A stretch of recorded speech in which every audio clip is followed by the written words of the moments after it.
Hi, this is Amanda Scarlati from Saporito Kitchen, and you are listening to the Eat Blog Talk podcast.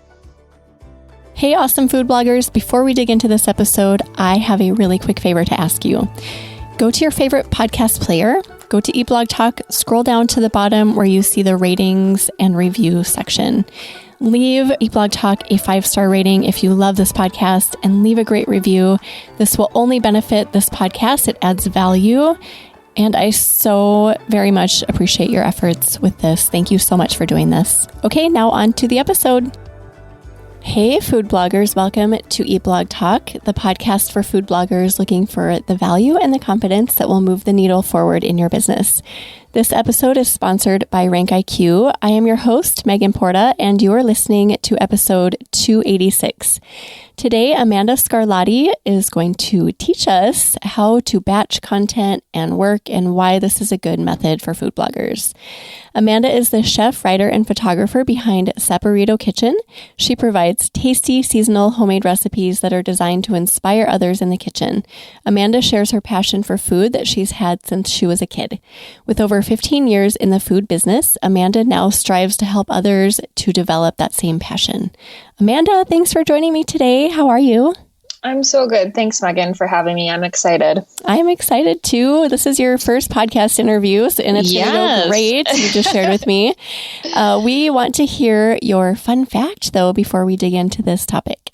Yeah, definitely. So my fun fact is I am deathly afraid of heights. Like, very, very afraid of heights. Even like sometimes being in a 2 or 3 story building and looking out of the window really scares me. So, I know you're like a big skydiving fan.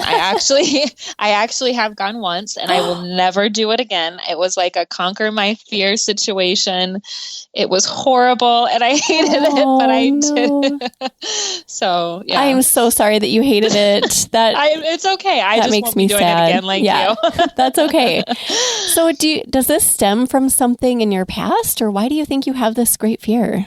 I don't know. It's always, I mean, since I can remember, like my dad used to work in like a high-rise building downtown, and I remember we would go visit him up there, and I couldn't get close to the window because it would just really freak me out. So now living in Utah, even when we go skiing, like it's really difficult for me to go like on the ski lifts or anything like that. So.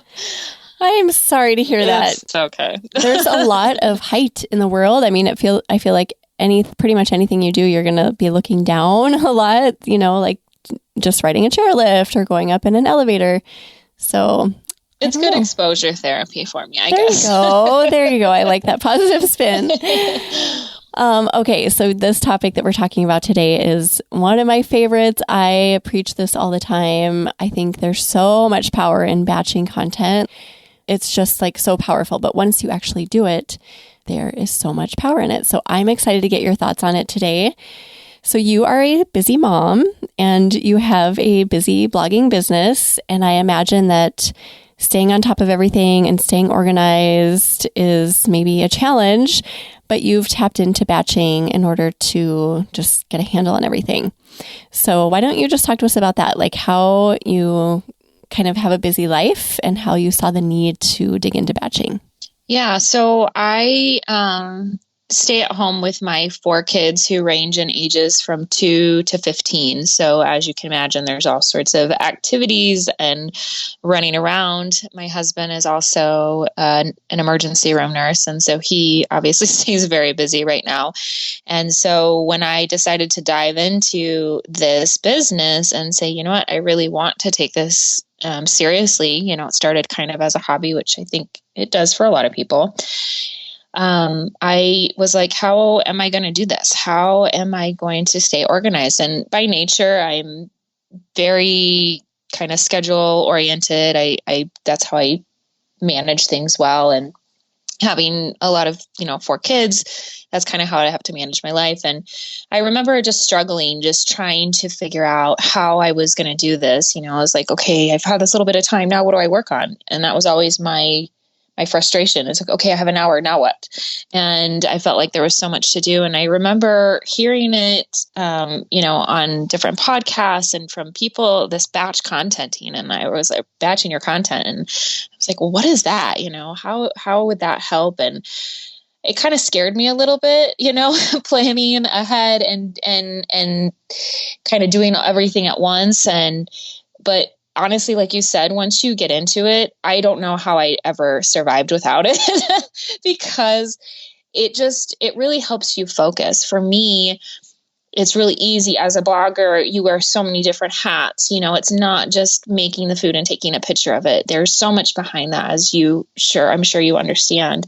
And so it's easy to just kind of go down the rabbit hole sometimes. And so it helps me to stay on task and say, okay, this is what I'm doing today. Today, I am shooting all of my content for next week or 2 weeks or whatever that is. And then tomorrow I'm working on editing all of that content. And so it just helps keep me on track and focus. And it's a lifesaver because otherwise I feel like I would just be all over the place and not feeling like I was accomplishing anything. Oh my gosh. I so hear you on all of this. And I don't know why. Maybe I was just like subconsciously prepping for our chat today, but I was thinking about this morning, how a lot of people avoid it, I think, because it can be really painful, because it's not easy, right? Like if you decide that you are going to, say, like cook 5 recipes on Monday, and then you just like, you get in it and you're like, wow, this is a lot of work. Like going to my photography station, taking the photos,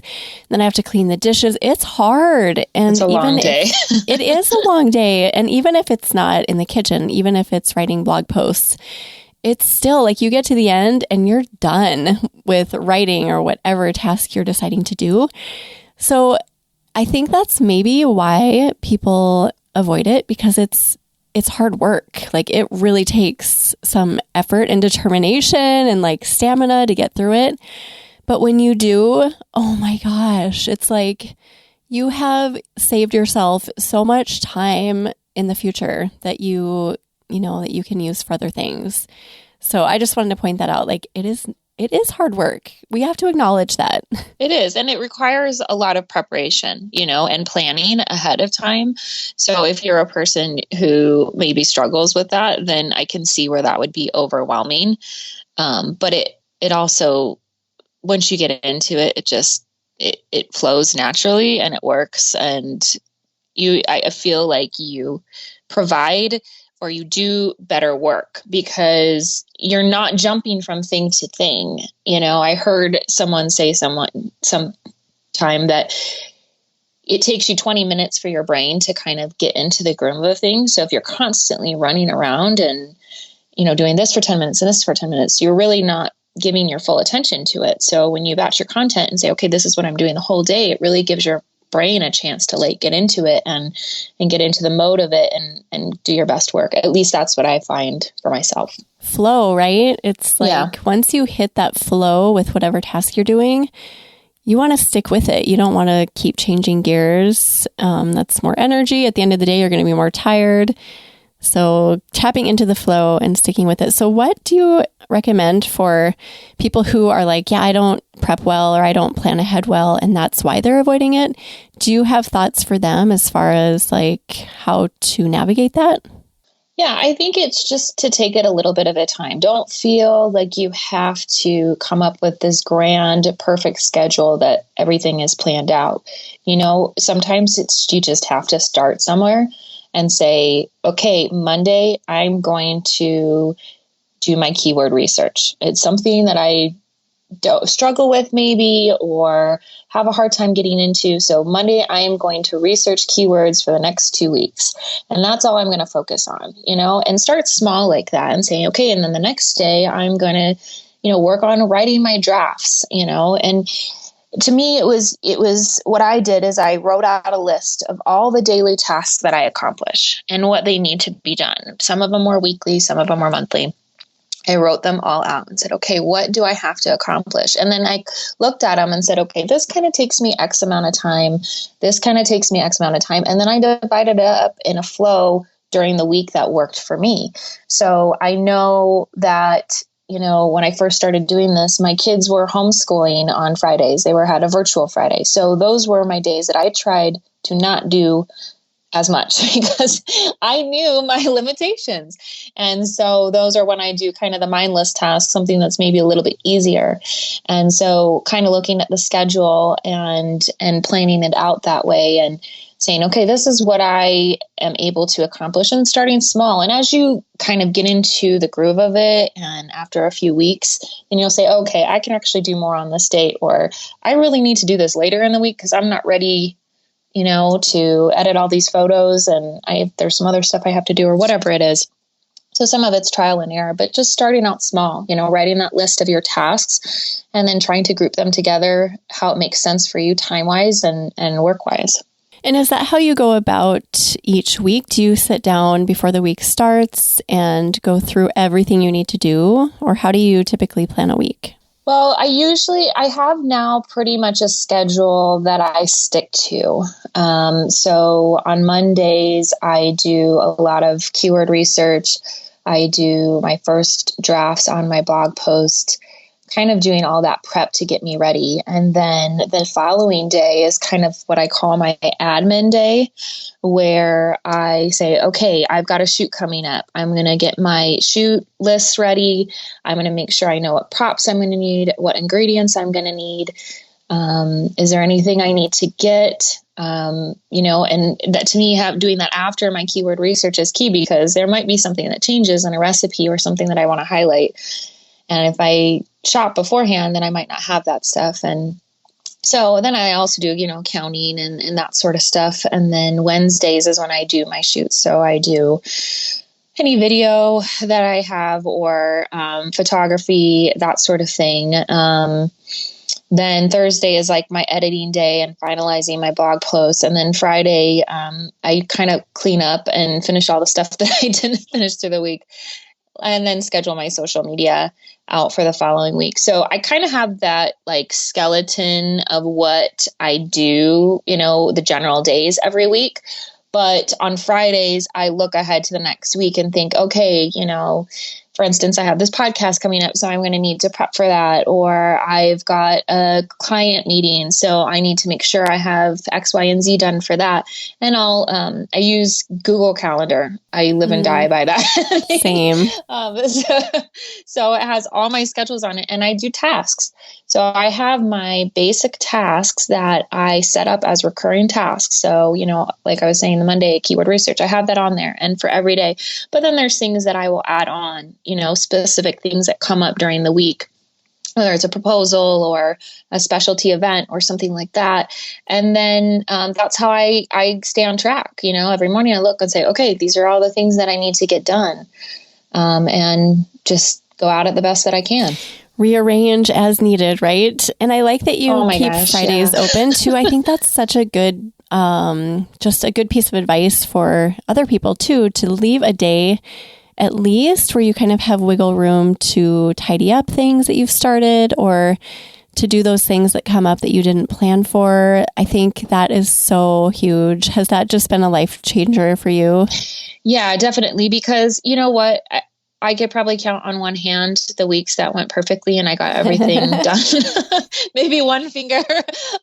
So, things come up, and you just have to say, okay, I'm going to have to push this off to the next day, which is nice. When you own your own business, you work from home, you have that flexibility, but having those tasks on the calendar kind of keeps me honest. So I don't forget about things, and I'll say, okay, this is something I can just push off. And so having that Friday, I know that things are going to come up. And so that's purposely why I schedule myself lighter on Friday, is to kind of clean up. If the kids are home for a virtual day or whatever, then I'm not stressing out like, I have all this stuff I got to get done, And just to point out, this is a process. I don't want anyone to listen and feel like they have to get this perfect, and they maybe want to start batching and you've got to just nail it the first week. It's such a process, and you can try it for the first week and the first couple of weeks and just see what works and see what doesn't work, and just keep tweaking the process, right? Absolutely.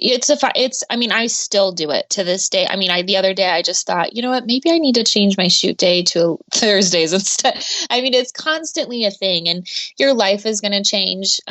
We just got a new puppy this weekend. And I rearrange my schedule again and say, okay, how do I go at this now? And so it's just, don't get so siphoned into the thought process of no, I have to do this day. Give yourself a little bit of grace and understand that things come up, and you just gotta tweak it. And it's not something you're gonna nail the first week. Yeah. It's something that it's gonna evolve over time. Yeah.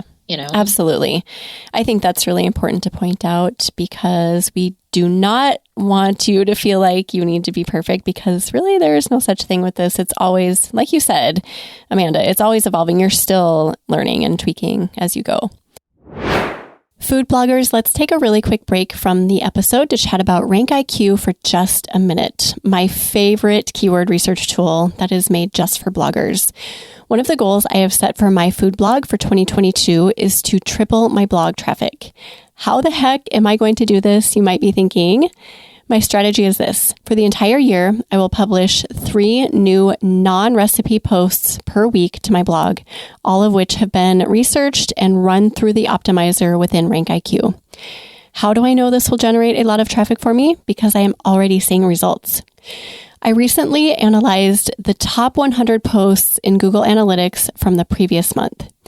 Within that 1 month span, I received 35,039 page views alone from content that I had run through the Rank IQ optimizer. And some of that content first was published 7 months ago. Everything else was published between then and now.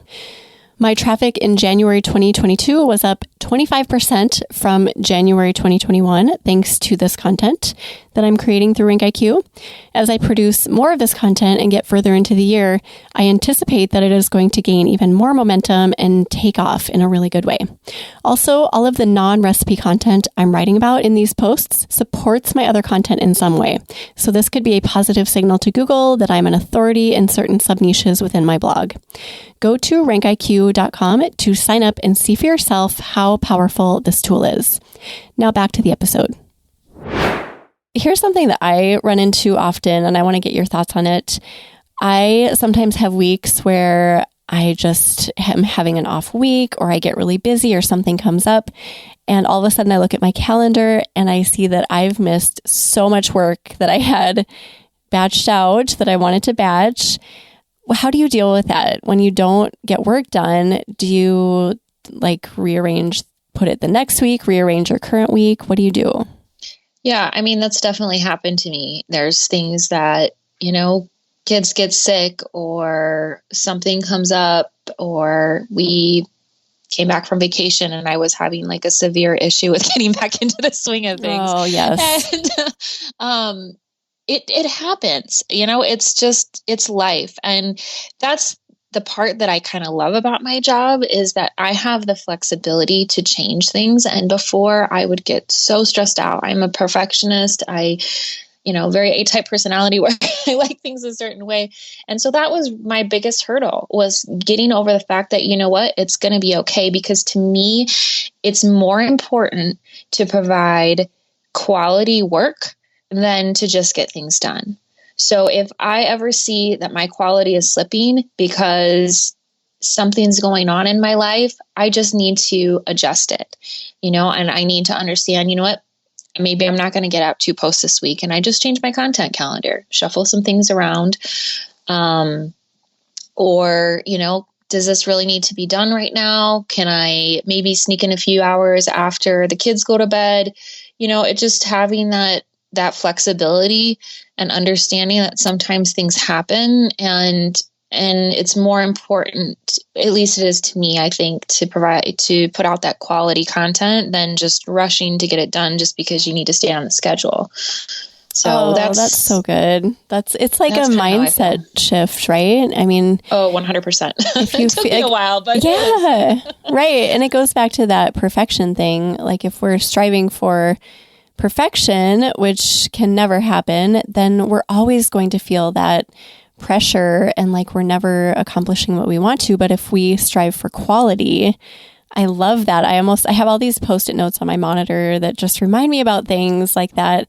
So I might put that up there, just striving for quality. And then you can just kind of wipe your hands clean and be like, well, I've accomplished what I wanted to this week because I provided quality. And I wasn't perfect. My calendar I didn't knock everything off of my calendar this week like I wanted to, but it's okay because I provided quality. Yeah. And I think that's really important. I mean, I've had weeks where I have tested a recipe. I've made it 1,000 times for my family. I know exactly what I'm going to do. And my daughter comes running through my shoot area and knocks the table over and everything goes to the floor. And I just want to scream or cry or both. And because it's like, I know all that preparation that went into it. And it's so frustrating. It's like, okay, how can I say this? And it's like, sometimes you just have to walk away and say, you know what? It happens. We're going to push this to next week. We're going to do it again and it's going to be fine. Yeah. And maybe next week it'll be better. You'll have learned something and you'll improve it. I always find that when there's an accident or something that happens like that and you're in the moment just so frustrated, but then the next time you do it, you're like, oh, I produced something really good. I don't know if I could have done it that other time. So just trying to look at the positive spins there. Absolutely. I've done that before too. And it's like, oh, well, I'm glad I remade this again because it looks so much better this time. Or I remembered to do this step, right. You know, I mean, it doesn't matter how many times I make a recipe. I learn something every single time I do it. And so, you know, sometimes messing up is not a bad thing. Oh, love that. Okay, here's another question, something that I need to learn from you, Amanda. How do you know when you need to make a big adjustment in your schedule and when you need to slow down? Because I tend to do this where I get like a ton done in a week and I'm like, oh my gosh, I killed it this week. Next week, I'm going to do more.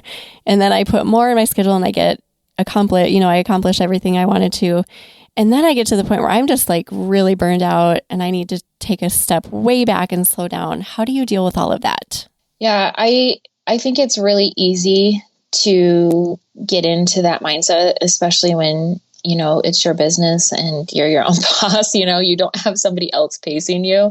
And I think it's a constant struggle to be like, I got to be better. I have to be better. I can do this. I can do more. I can do all this. And I kind of got into that mindset last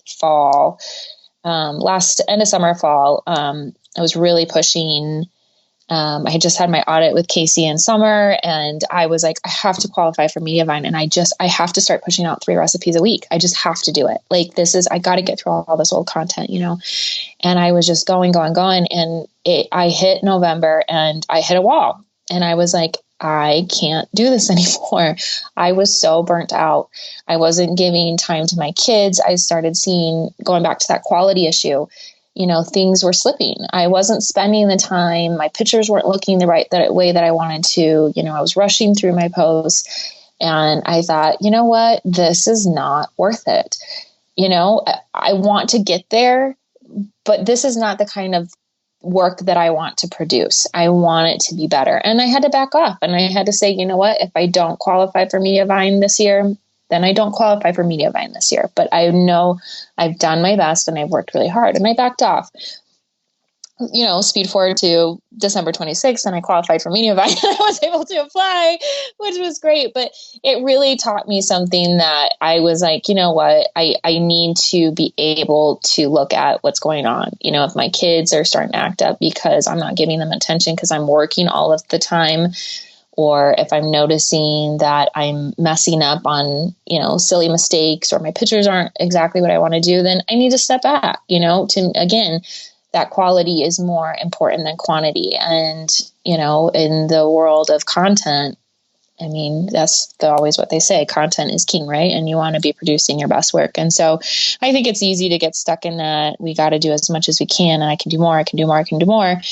But I just found mentally I couldn't handle it, you know, and I think especially when you work from home and you live at home and that's your job too, it's really hard to separate that. So I've made it I don't work Saturdays and Sundays. I don't. Like, I really try hard not to do that, especially on Sundays. I need those days off. I shut my computer, I put it away. I don't even look at my Instagram barely. You know, maybe I have something scheduled, but giving your that time to kind of separate is key for me, because I think it will just consume you if you're not careful.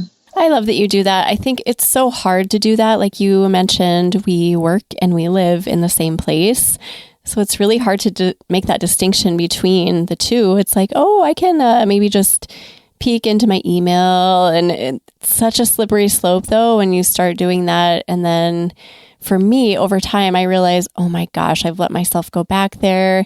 And then I have to put the just hammer down again and like give myself some really strict guidelines. But I do the same. I really try to put my work down on the weekends. And I think that helps me so much, because you can breathe a little bit. Yes. You can spend time with these people in your house who watch you work all the time. And it's just necessary, I think. And everybody works differently, but I love that you do that. Do you have restraints as far as like times that you work during the day? Are there limitations that you give yourself for that? I try to stick to, your 9 to 5 schedule. I mean, give or take a little bit. It's every day is different for me with schedules with my kids. And so it kind of looks different for me, but I find, like, I used to be like, oh, I'll just work when they go to bed, and I'm exhausted by the end of the day. You get up early, you've been running around doing all this stuff, and it's hard. And I know for some people that works for them. And so I think it's not necessarily a certain time that you need to work, but it's finding what works best for you. If working after your kids go to bed or late at night is better for you, then that's what you should do. And I think just trying to find that, that flow is important, and sticking to a schedule.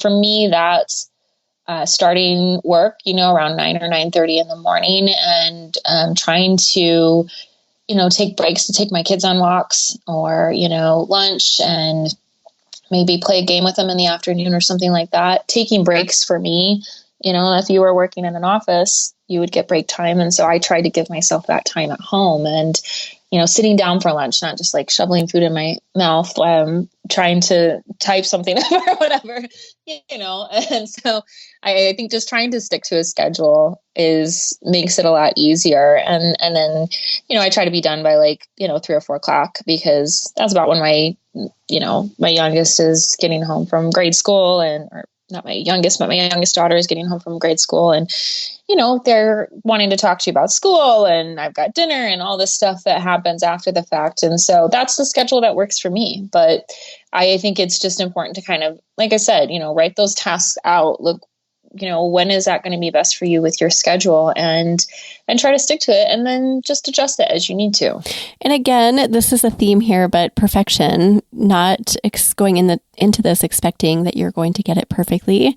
It's a process. I've been doing this for so many years, and I'm still not even close to perfection. I'm constantly tweaking the way I work and the way I plan, and just what you were saying, like shoveling food in my mouth sometimes at lunch. I'm like, wait a second, what am I doing? I need to stop and sit down and actually enjoy my food. Maybe if somebody's home, I can chat with them. It's a constant process. Yeah. Never ends. I think taking that time for yourself, and just understanding that, like, you're a human being too, and you wouldn't want to treat your employee that way, so don't treat yourself that way either. Oh my gosh, that's so true. We treat ourselves, I feel like, way worse more harshly maybe than anyone else, right? Yeah. Well, we're our own worst critics. I know. That's so true. So how far in advance do you plan your schedule? Do you plan quarterly, yearly?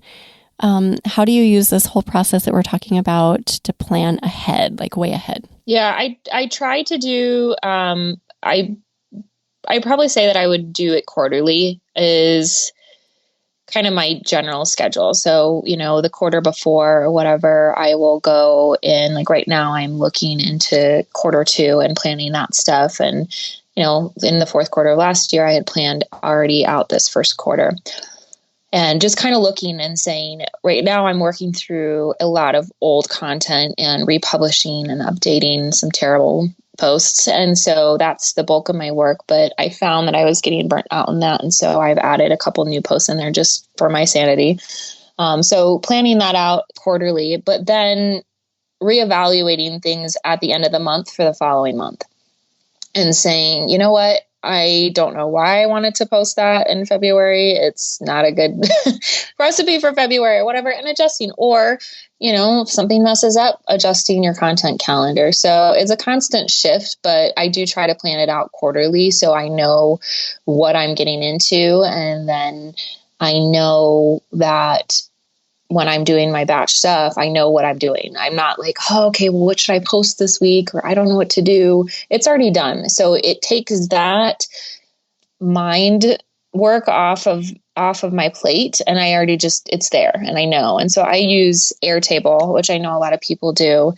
And I just have a content calendar set up, and I have everything scheduled in there, and I have a production calendar. So I know what days I'm shooting which recipes, and also when they're posting. And I track a lot of other stuff, but that helps me be able to look at it and say, okay, these are the recipes that I need to research this week because those are posting in 2 weeks or whenever. Yeah. I love that. And I so align with that quarterly planning. And like you said, things shift, they change sometimes, but that's okay. Like having something there to look at and kind of keep you on track, and then adjusting as needed as you go through the quarter. I think that's super smart. Yeah. Sometimes I get stuck in this, well, I was going to do this and I was going to do this. And my husband said to me one time, nobody knows that but you. I love it. I'm like, yeah, but I know. So sometimes it's hard, but it's like, okay, we'll get there. I've content for days to go through and stuff that I want to do. I'm not going to run out, and it will be okay. There's plenty of weeks to post it. And so wise words from your husband. Sometimes we need an outside perspective that just kind of jolts us in place. Absolutely. I love that. Good job, Amanda's husband. Do you have any last takeaways? We've covered a lot, and I hope that we've really encouraged food bloggers to consider batching and at least thinking through their weeks before they dig into them. Saves so much energy. You can get so much accomplished by tapping into that flow. Is there anything that we've missed, Amanda? I don't think so. I think it's just remembering to start small. Don't be too hard on yourself. Give yourself a little bit of grace when things don't go as planned. Evaluate what really has to get done, and the rest of the stuff can be pushed off to another day.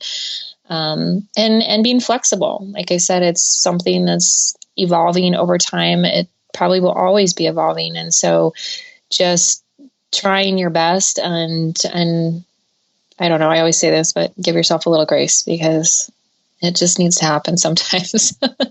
Yes, to avoid those bad things. You don't want to get to that point where you're burnt out or you just can't work for a week, so grace is huge. Yeah, it's better to post once a week than post 3 times a week for a couple months and then not post for 2 months because you're over it. Just find a schedule that works for you. I see so many bloggers that will say, oh, how often should I post? What's the magic number? And I think I say consistency is more important than quantity, doing that consistent quality. So if that's once a week, then that should be what you should post. If that's 4 times a week, I don't know how you find that time, but that's great. Whatever it is, whatever that magic number is, find out what is not going to push you over the edge and then just stick with it, Oh, I wrote that down, consistent quality. I think that is so smart, and I've never heard those words together before, so love that. Yeah, thank you. Well, thank you, Amanda, for joining me today. This was such a fun conversation, right up my alley, and something that I think will really benefit food bloggers. So thank you for joining me. Not a problem. Thanks for having me, Megan. I appreciate it. Yeah, so you've already given us lots of inspiration. Everything you just said was amazingly inspiring. Do you have extra favorite quote or words of inspiration to share? No, I think just remembering that quality, give yourself some grace, provide that quality, and don't be your own worst enemy, be your best cheerleader instead. So we will put together a show notes page for you, Amanda. If anyone wants to go look at those or you want to see them, Amanda, you can go to eatblogtalk.com/Saporito Kitchen. Why don't you tell everyone where they can find you online, on your blog, and on social media? Yeah. So my website, the blog address is saporitokitchen.com, and you can find me on Facebook and Instagram, same places. And I look forward to connecting with you guys. Yay. Well, thanks again for being here, Amanda. And thank you for listening today, food bloggers. I will see you in the next episode. We're glad you could join us on this episode of Eat Blog Talk. For more resources based on today's discussion, as well as show notes and an opportunity to be on a future episode of the show, be sure to head to eatblogtalk.com. If you feel that hunger for information, we'll be here to feed you on Eat Blog Talk.